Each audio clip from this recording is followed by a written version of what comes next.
Well, it is an honor to welcome all of you to the ceremonial office of the Vice President of the United States. I want to, in particular, thank the two colleagues of mine in the United States Senate who have been extraordinary leaders on so many issues, and in particular were very instrumental on the occasion that brings us here today, which is DACA and this anniversary of DACA.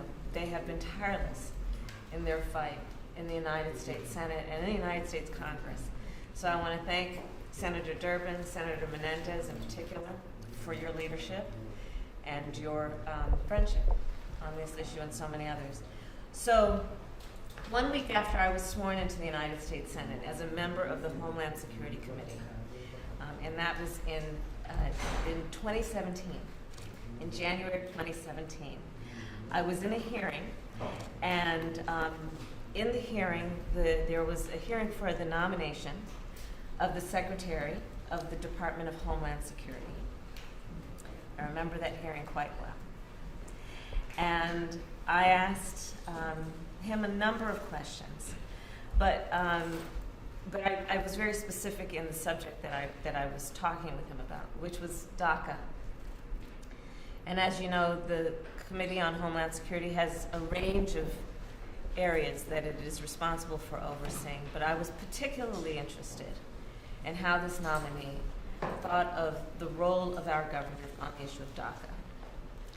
And so I asked him questions, and I asked him about how he felt about, of course, DACA, which is the Deferred Action for Childhood Arrivals, and was, of course, started by the Obama administration in June of 2012. And we knew it was under threat by the administration at the time. And I was concerned about how the secretary, the nominee, would approach it. So I asked him, General John Kelly, I asked, are you willing to maintain DACA? Are you willing to maintain the policy? And he refused to answer the question directly. And I will tell you, we are here on this day, on the anniversary of DACA, and I'm here on behalf of the Biden-Harris administration to tell you this administration fully intends to do everything in our power to protect our dreamers. There will be no question about that. There is no question about that. And it is really for one simple reason, and this I say to our dreamers, because you are home. This is the only home you've known. And this issue is as fundamental as that. And so on this day, I want to thank all of you for also doing the work that you've been doing to work with members of Congress. We have two of the greatest leaders from Congress here. But it's been the work of working as a coalition with members of Congress to clear a pathway to citizenship. And it has been a pathway to citizenship for our dreamers, for our farm workers, for individuals with temporary protected status. Even with DACA in place, we know that dreamers live in a constant state of fear about their status and about their future. And it is critically important that we provide a pathway to citizenship to give people a sense of certainty and a sense of security.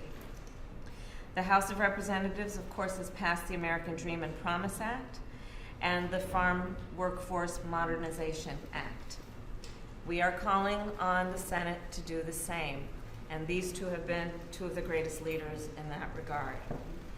I know that this morning, Chairman Durbin and the Senate Judiciary Committee held a hearing on the American Dream and Promise Act, and tomorrow talks will continue with a bipartisan group of senators. In addition, Chairman Menendez has been leading the way on the U.S. Citizenship Act.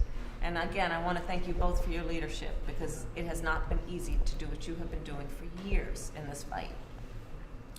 Over the years, I have met with so many who are students, who are determined to serve our communities, farm workers who work hard every day feeding our communities, and highlighted by the incredible courage and hard work they did during the course of this pandemic. Care workers who risked their own lives during the course of this pandemic, every day, out of a commitment to follow through on their life of service by being frontline workers and being those people who the whole system relied on when almost everything else failed. So the immigrants that we are talking about are making incredible contributions to our nation, and dare I say, as we all know history, this is a nation that was founded by immigrants. So in this regard, there's not much that is new, except perhaps some people's perspective about what should happen at this moment in our history versus what has happened in the past. But it is time for us to correct course. It is time for us to renew our embrace of the traditions and the history of America and create a pathway for citizenship.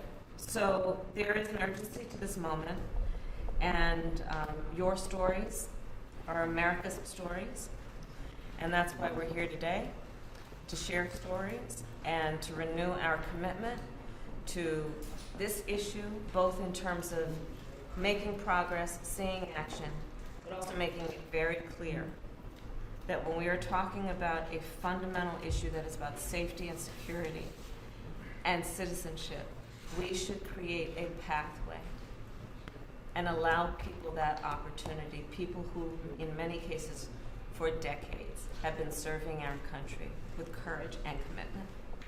So with that, I thank you all for being here, and I'm looking forward to our discussion. Thank you.